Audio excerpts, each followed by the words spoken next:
Are y'all ready for some carnage?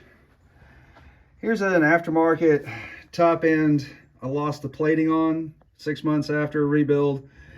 It was one of the few times, we used a aftermarket top end on a commercial saw, and it reminded me why I don't.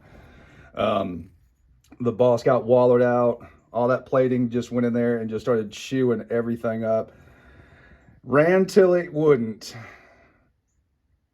That was part of the circlip as well. Here, I'll show you that. Not all there. So we're going to take this poor old thing and turn it into something good. All right, so that took about 20 minutes to tear down. These are super easy to work on. So the clutch side bearing's actually pretty smooth. I'm not going to reuse it. I got a brand hammer new one. Yeah, I think you can hear that. There's your metal cage bearing. And that is a Nachi. Needless to say, made in Japan. There's only so much grit and grime that these will put up with. I don't know if this cage kept some, the more fine nylon cage, but she's still pretty slick. Like I said, this was a fresh rebuild, and unfortunately, there's that. We're going to replace the handlebar hose. So, this stuff from Stihl comes in like a 25-foot roll or something like that. It's pliable, it's soft, it's rubbery, and then here's what came off of it. I'll show you. I don't know if I can get some light on this, but like it's chewed up pretty bad, and it's turned into hard plastic. Don't know any other way. Anyway, so it's time for some new. Time to wrangle some hose. I'm over this hump right here, so you'll have to add air, pull, and just keep nice steady pressure on it and feed both ends of this. Here, get a little bit more pressure.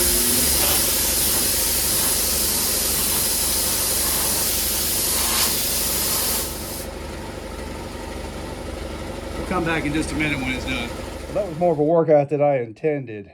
There's a crack in this factory hose, so most of the air was going out here, so I couldn't inflate the handlebar. I mean, I got it. It was just, there we go. And just a little black touch-up paint on the ends. It won't be perfect, but it's got that nice, fresh, rubbery grip feel to it, man. It's a nice touch. Here's how we're going to get our most bang for the buck here.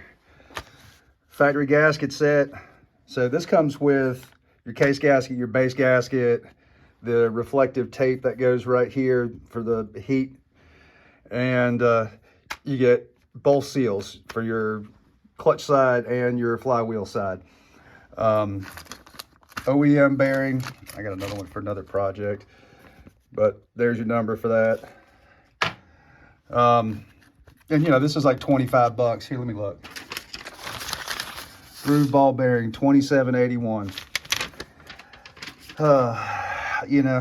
This is expensive, but then, I've got a Koyo bearing here, made in Japan. I didn't know that it's new JTEC or whatever that means.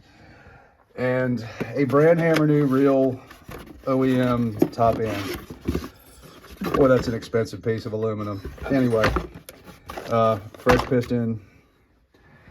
And I know you just heard me trashing some aftermarket parts, but this is one of the ways where you can save a few bucks. Now you're going to have to trust but verify everything. Obviously these are coming out of here. They just don't look that good. I mean, look at that. And it wasn't installed properly. There's a spring that holds the seal. Again, trust but verify. I'll check the pockets on these and make sure that they're good. But, these seals and bearings are coming out. I just need the housing. It's 80 bucks. And, we're going this far, because I feel bad. Like I'm donating this just to give them a little bit of I'm sorry price. you know, he's going to eat a brand new top end and all this. But then, you know, your other option is go buy a brand new 462 for, I don't know, $1,500 out the door with tax, bar, and chain.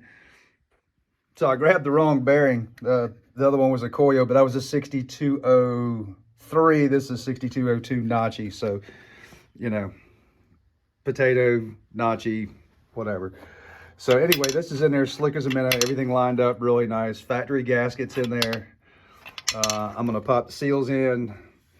And both pockets were really nice, good tight fit. I really had to get some good heat on them to get them to expand, to get the bearing to drop in there. And so I feel like we're in good shape so far. All right, everything's come along nice. Got one hitch in my giddy up. That hole's not quite where it needs to be. I'm going to clearance that opening just so this doesn't bind. That's for the chain tensioner. That's important. All right, still looks like a work saw to some degree. Some fresh plastics would have really been icing on the cake here. But got a fresh grip on there that feels like a champ. I'll show you what I did here. And it's a pretty cheap option. Same thing like this. And you know, here we come full circle at the end of this video. Here, let me pause this and I'm gonna chat you up. Some of this aftermarket stuff, with a grain of salt, is okay. Again, trust but verify. I preach that a lot. You know, this Farmer Tech recoil housing is like 20 bucks. Now, everything inside of it's junk. And for 20 bucks, I wouldn't have spray painted that. I'm sorry. It just, because here, let me take you in and I'll show you why this was a good solution. All right, he already needs a new rope rotor. We already covered that. Starter pawls are killed. The rope spool itself, here, let me take the tension off of this right quick.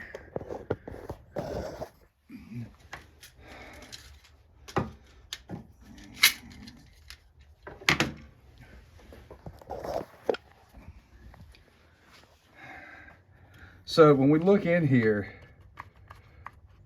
the whole spool moves around. It really is time for another one. So here's what comes in the kit. You know, this plastic's not very durable. I've seen pieces of this chip off, so that's junk. That washer, I guess there's really nothing wrong with it. I used a factory one. The starter pawls aren't made out of heavy duty enough nylon or plastic, whatever it is. The rope can break, fray super easy. The handle can chip, break, I've seen.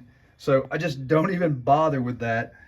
You know, a couple of real starter pawls, which he already needed. Here's the clip that comes in the $20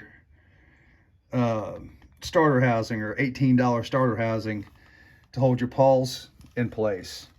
That's not going to do it. This one actually is from Stihl and it locks those starter pawls down and it lasts for a long time. So trouble-free work, you know, and these are a couple of bucks a piece. These are a couple of bucks a piece. But again, he already had to have a new rotor, new pawls. And for as much wear and tear, I'm sure if I took that off, you would see that it's actually worn thin in some places where it rides in there. But, you know, that looks like a shiny new penny right there. And, you know, another aftermarket cover. It fits. It's fine. The crankcase, the only issue I had with it was when I was putting the chain tensioner in, and it moves fine. All the pins and everything else, it worked. The bearing pockets were good. So, you know, that's a win for 80 bucks. You know, you saw what it looked like in the beginning, and, you know, he didn't ask for all these parts. So this is part of, I'm sorry, of letting him use, or I shouldn't have given him the option for the highway top end. You know, for commercial use, okay, Some people get lucky with that stuff.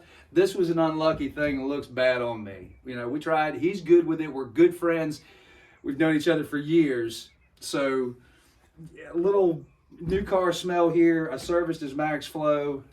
I didn't have any high temp paint to redo the muffler. I'm out. I got to run to the store and get some. But, you know, he's got a brand hammer new top end, brand new bearings, brand new case. This is going to be a great reliable saw for him on the cheap. You know, we spent the money in the right places, you know, keeping factory parts. And, you know, sometimes you can get lucky and find a good used top end. You know, they made crap tons of 460s. And trying to find a decent top end that hasn't already been cleaned up, you don't know how aggressive they got.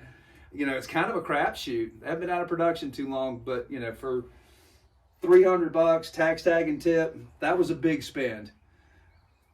But, you know, a couple of dollars worth of handlebar hose, cheap covers, and poof, we're back and going. I'm not even going to charge him labor on this one. I started at 9. I think it's about 12:30 right now. So I'm just going to move on to the next project, give Sean a shout and say, you're good to go. And I'm not even going to send him a picture of the finished product. So this way he'll just be surprised when he gets here. So that's all I got for you for today. With that being said, if you haven't subscribed, I'll take a few pennies from, or excuse me, I'll take a fraction of a penny for every ad you skip or don't watch or watch, and put that towards the good of doing the right thing when nobody's looking, even though it's being documented. You follow me? Anyway, y'all have a great day. Talk to you soon.